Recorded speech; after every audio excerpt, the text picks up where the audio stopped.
Chapter 3 A Sleepless Night. I want to open it, said Vanessa. but it's not ours. Said Harminder. It was 1 o'clock in the morning and she was in bed trying to sleep. We've got to be up in less than 4 hours if we want to get the first ferry. So please, go to sleep. Vanessa turned away from the briefcase and pulled the blanket over her head. We couldn't open it anyway. It's locked. Said Shauna, getting into bed. But then she noticed Vanessa's smile. What? Why are you smiling? Vanessa took a clip from her hair and held it between her fingers. That'll never work. Laughed Shauna. It always works in films. Go on then. Said Shauna. Do it. Harminder pulled the blankets over her head. Vanessa worked on one of the locks, using her clip as a key. I knew it. Said Shauna after a few minutes. I didn't think it was going to work. But before she could finish her sentence, there was a click and the lock opened. Harminder sat up in bed. This didn't seem the right thing to do, but now it was open, she wanted to know what was inside.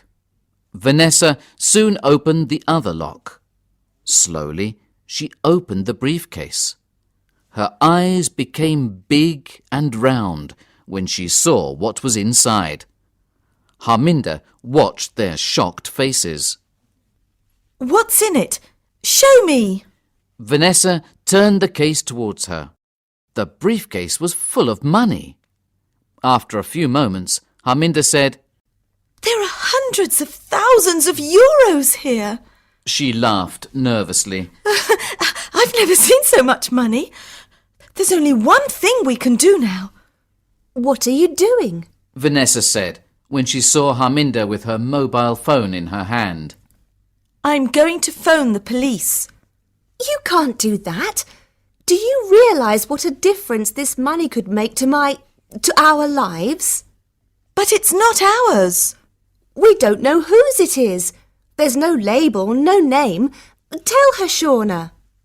Shauna, you know we have to go to the police, don't you? Said Harminder. I don't know. My fiancé and I really want a honeymoon. We could go anywhere in the world with this money. The Maldives, the Caribbean, New York, San Francisco, anywhere. At the moment, we're going to stay in my parents' caravan. Shauna looked into Harminder's eyes. We've never had a holiday together. I'm sorry, Harminder. Vanessa held Harminder's hands. Her voice was soft and kind, and Harminder remembered that she was an actress. You said your dad's ill. Think about it. With this money, you could pay for the best doctors. Harminder's phone started to ring. Slowly, Harminder picked it up and answered. Hello? Oh, hello, Mum. How's Dad?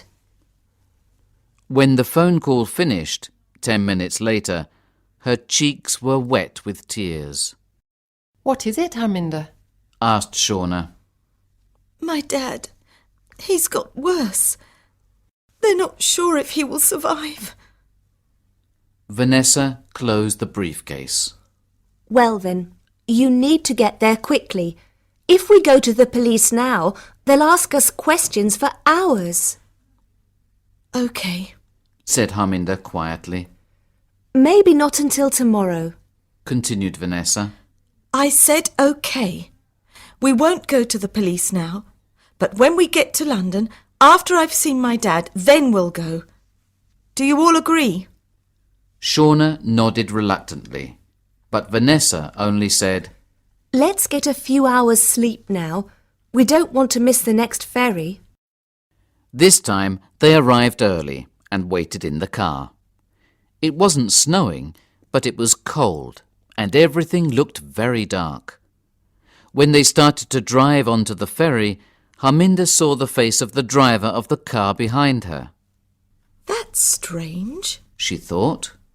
It's still dark outside, but he's wearing sunglasses. Are you okay? asked Shauna. I'm cold, that's all. Harminder answered, but she didn't seem sure of what she was saying.